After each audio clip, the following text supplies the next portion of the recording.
semenjak tahun 2000 pinten niku nuwun sewu, dengan tidak mengurangi rasa hormat kami kepada Habib Lutfi Pekalongan, semenjak dipegang Habib Lutfi nuwun sewu torene pendirine sanes niku supaya do ngerti kabeh. Lah pengurus Torekoh Jatman Pusat itu dielingke saben muktamar untuk mengembalikan sejarah, tidak mau di atas 20 tahun wonten niku. Lah kula lak kerep bicara wong kula ngerti persis gitu. Yuk kula dipanggil PBNU ngenani teng Jakarta dina Senin. Yo wingi Kamis tekan malam Jumat terus panggil meneh kula teng Surabaya. Nah wong sing salah paham kono-kono ki halane rak kepengin dadi ketua Torekoh. Ngono. Ngawur niku. Kula niku ora tau duwe ambisi kaya ngono. Kula niku kiai kampung, kiai desa. Turu kula wis tuwa, gitu. Niku. Kula niku sing penting tinggalane Mbah Nawawi pondok Torekoh nang kene mlaku. Wis seneng karo karuan, terserah sing arep dadi ketua Torekoh sapa kono. Kok kandhane jadi ki halane ambisi kepengin dadi mboten kula ora duwe watek kaya ngono. Paham bener Pak iku? Jangan wis ngerti watek kula to ora tau pengin dadi kaya ngono nggih betul. Wonten niku. Wong kula ngantos saniki niki dadi wakil Rais Suriah wilayah Jawa Tengah. Kula nggih pun mboten kersa, mboten gelem jajane kula pun. Kula pun sibuk ngene. Tapi tetep dijaluk kula niku. Niki. Mbok ono cok wonten sing takon kali jenengan mboten. Cok ono lah takon kadang-kadang. Jadi jawaban kula ora duwe ambisi, ngertos ambisi mboten? Apa ayo? Assalamualaikum warahmatullahi wabarakatuh. Bismillahirrahmanirrahim. Alhamdulillahirabbil alamin. Allahumma sholli ala sayyidina Muhammadin wa ala alihi washabihi ajmain ma ba'du. Saudara-saudaraku yang saya cintai, saya banggakan, itu tadi klarifikasi penjelasan singkat dari Romo Kiai Haji Ahmad Khalwani Nawawi. Beliau guru besar, guru mursyid Torekoh Qadiriyah wa Naqsabandiyah, ya, Qadiriyah wa Naqsabandiyah atau yang populer disebut juga dengan istilah TKN, dari Pondok Pesantren An-Nawawi Berjan Purworejo, Jawa Tengah. Nampaknya beliau sedang menjelaskan kepada murid-murid Torekohnya di Pesantren An-Nawawi Berjan itu seputar atau terkait dengan dinamika yang terjadi di organisasi Jatman akhir-akhir ini. Sebagaimana kita tahu bahwa Jatman mengalami demisioner kepengurusan 1 tahun persis sejak akhir 2023 sampai saat ini September 2024. Pengurus Jatman merasa ada kebuntuan untuk menyelesaikan kepengurusan atau reorganisasi di Jatman di bawah kepemimpinan Pak Lutfi bin Yahya Pekalongan. Nah, oleh karena itulah kemudian atas berbagai masukan keluhan dari pengurus Jatman di tingkat pusat dan provinsi, PBNU belum lama ini mengundang para guru mursyid pengurus Jatman di kantornya beberapa waktu lalu, yang kemudian dimatangkan kembali dalam pertemuan silaturahmi antara PBNU dengan pengurus-pengurus Jatman di tingkat provinsi atau Idaroh Wusto dan juga pengurus Jatman di tingkat pusat atau Idaroh Aliyah di Hotel Bumi Surabaya beberapa hari kemarin. Yang intinya bahwa pengurus-pengurus Jatman ini menyampaikan segala macam keluhan, aspirasi, persoalan yang membelit organisasi Jatman di tingkat pusat ini kepada PBNU. Dan setelah itu seluruh persoalan dipasrahkan atau diberikan kepada PBNU untuk menyelesaikan semua itu. Ya, tentu saja itu adalah prosedur yang benar karena Jatman adalah salah satu badan otonom milik Nahdlatul Ulama. Jadi sebagai badan otonom memang punya otoritas untuk mengatur kepengurusannya sendiri, punya acara muktamar untuk pergantian kepengurusan di tingkat nasional setiap 5 tahun sekali. Akan tetapi sudah 20 tahun lebih tadi disampaikan Pak Lutfi bin Yahya memimpin Jatman, sampai hari ini belum tergantikan.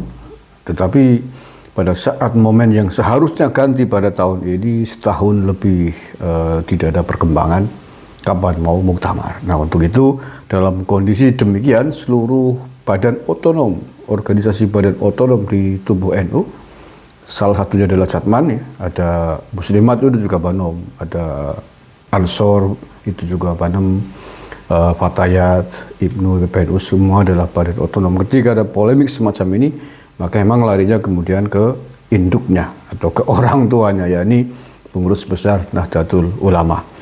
Nah, hasil dari pertemuan di Surabaya kemarin sudah jelas bahwa seluruh persoalan organisasi ini diserahkan sepenuhnya kepada PBNU, yang setelah itu akan mengadakan sidang pleno PBNU untuk membuat keputusan tentang kepengurusan atau muktamar Jatman berikutnya.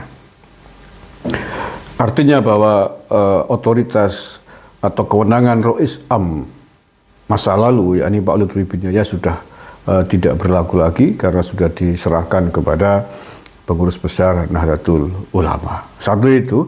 Yang kedua tadi Romo Kiai Haji Halwani Nawawi sedang menjelaskan kepada murid-muridnya bahwa tidak benar semua itu adalah dinilai atau dicap beliau ambisi jabatan. Beliau dituduh kepingin menjadi Rais Am Jatman, sehingga kemudian melakukan serangkaian pertemuan dengan PBNU. Tadi sudah diklarifikasi oleh beliau, itu tidak benar sama sekali. Karena jadi itu saya kira. Yang kedua, beliau juga sekali lagi menegaskan bahwa persoalan sejarah berdirinya Jatman adalah sebenarnya hal yang paling penting, setidaknya begitu menurut beliau, yang perlu untuk diluruskan. Mengapa kemarin beliau bertemu dengan jajaran PBNU di Jakarta? Karena menurut beliau sudah hampir 20 tahun lebih, ya, semenjak Jatman dipegang oleh Pak Lutfi bin Yahya, sejarah berdirinya Jatman yang menurutnya menyimpang dari sejarah sebenarnya sampai hari ini belum juga dibetulkan, belum juga diluruskan. Jadi sejarah Jatman yang tertoreh hari ini, pasca Pak Lutfi bin Yahya memegang Jatman, itu berubah sejarahnya. Pendiri-pendirinya berubah tidak seperti sebagaimana sebelumnya. Nah, itu dia mengapa kemarin Mbah Halwani dan para mursyid yang lain bersilaturahim, bertemu dengan jajaran pengurus PBNU. Nah, yang kedua, yang terakhir tadi adalah tentang reorganisasi kepengurusan Jatman di tingkat pusat yang nanti akan melangsungkan muktamar, yang kita masih menunggu, ya. Ini hasil sidang pleno PBNU juga belum ada kabar kapan sudah atau belum sidang plenonya dan seperti apa hasilnya. Muktamar Jatman kapan dilaksanakan dan di mana masih kita belum mendengar progres perkembangannya, masih menunggu.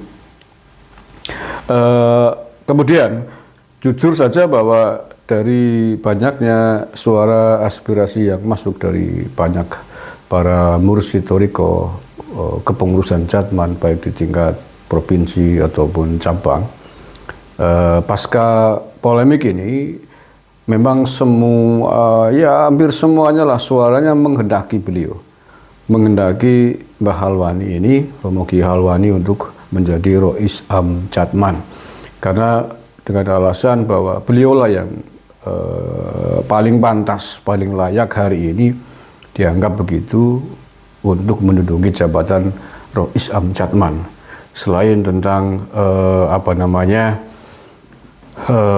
kebesaran perguruan thariqahnya, sejarahnya dulu, Mbah Buyut beliau sebagai penyebar thariqah Qadiriyah wa Naqsabandiyah langsung dari Syekh Abdul Karim Banten, juga sejarah pendirian Jatman oleh bapaknya beliau, Mbah Kiai Nawawi, dianggap sebagai hal yang menguatkan atau layak untuk Romo Kiai Haji Halwani menjadi Rois Am Jatman pasca Abah Lutfi bin Yahya. Ini suara dari luar ya, termasuk saya sendiri juga mengharapkan begitu. Sepertinya hari ini yang layak beliau gitu. Tentu saja bukan hanya beliau, tapi yang dianggap layak dengan keberanian yang ada, dengan dinamika yang ada, beliau dianggap sangat layak untuk menjadi Rois Am Jatman. Tentu saja para mursyid yang lain juga mungkin juga ada. Tetapi yang jelas bahwa hal itu bukanlah keinginan pribadinya Romo Halwani. Ini yang perlu digarisbawahi, bahwa itu bukanlah keinginan Romo Kiai Haji Halwani untuk menjadi Rois Am Jatman, tetapi keinginan hampir seluruh pengurus Jatman di tingkat provinsi dan tingkat cabang atau kabupaten yang sempat saya dengar, yang sempat saya rekam baik dalam komunikasi via WhatsApp maupun komunikasi ketika dalam sebuah acara bertemu dengan beliau-beliau itu, dengan para pengurus Jatman, dengan guru mursyid. Hampir semuanya menghendaki Mbah Halwani untuk menggantikan Pak Lutfi bin Yahya menjadi Rois Am Jatman. Oke, tentu saja saya pribadi sekali lagi sangat berharap kepada Romo Halwani untuk bersedia seandainya nanti mendapatkan amanah untuk menjadi Rois Am Jatman. Terima kasih, itu saja saya kira, kurang lebihnya mohon maaf. Wallahul muwaffiq ila aqwamit thoriq. Assalamualaikum warahmatullahi wabarakatuh.